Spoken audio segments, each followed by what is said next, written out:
Hello friends, welcome to SKV Happy Home. இன்னைக்கு நம்மளோட வீடியோல நிறைய ஹெல்த் பெனிஃபிட்ஸ் இருக்க வெத்தலையை யூஸ் பண்ணி எப்படி ரசம் செய்யலாம்ங்கறத பார்க்கலாம். வாய் துர்நாற்ற பிரச்சனை இருக்கு உங்களுக்கு, செரிமான கோளாறு, அதாவது சாப்பிட்ட உடனே ஒழுங்கா டைஜஸ்ட் ஆகாது, அதே மாதிரி நெஞ்சு கரிச்சல், புளிச்சேப்பம் வர்றவங்களுக்கு, மோஷன் ப்ராப்ளம் இருக்கவங்களுக்கு, குழந்தைங்களுக்கு இந்த worm infestation, அதாவது அந்த பூச்சி குடல் புழுன்னு சொல்கிறத சரி பண்ணுறதுக்கும் வெத்தலை ஒரு நல்ல மெடிசின். நம்ம உடம்புல இன்ஃபெக்ஷன் ஆகாமல் தடுக்கிறதுக்கு உதவியாக இருக்குது.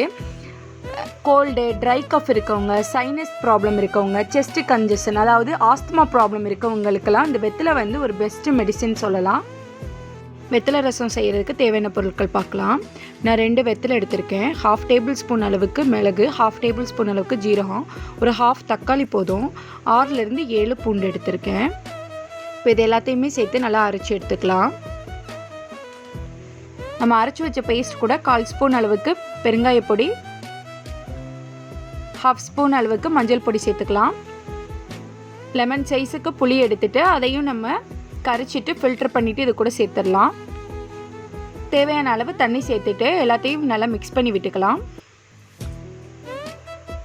கடாயில் 1/2 டேபிள் ஸ்பூன் அளவுக்கு எண்ணெய் சேர்த்துக்கலாம். எண்ணெய் ஹீட்டான உடனே அது கூட 1/4 ஸ்பூன் அளவுக்கு கடுகுளுந்த பருப்பு, 2 வரமிளகாய், கொஞ்சமாக கறி லீஃப் சேர்த்துக்கலாம். எல்லாம் நல்லா பொரிஞ்சதுக்கப்புறம் நம்ம கரைச்சி வச்சுருக்க மிக்ஸை எடுத்து இது கூட சேர்த்துடலாம். ரசத்துக்கு தேவையான உப்பு சேர்த்துட்டு நல்லா மிக்ஸ் பண்ணி விட்டுட்டு லோ ஃப்ளேமில் வச்சிடலாம். இந்த மாதிரி ஸ்லைட்டாக கொதிக்க ஆரம்பித்த உடனே அடுப்பை ஆஃப் பண்ணிடலாம். கொஞ்சமாக நம்ம கொத்தமல்லி தழை சேர்த்துக்கலாம். அவ்வளோதாங்க, ஹெல்த்தியான வெத்தலை ரசம் ரெடி ஆயிடுச்சு.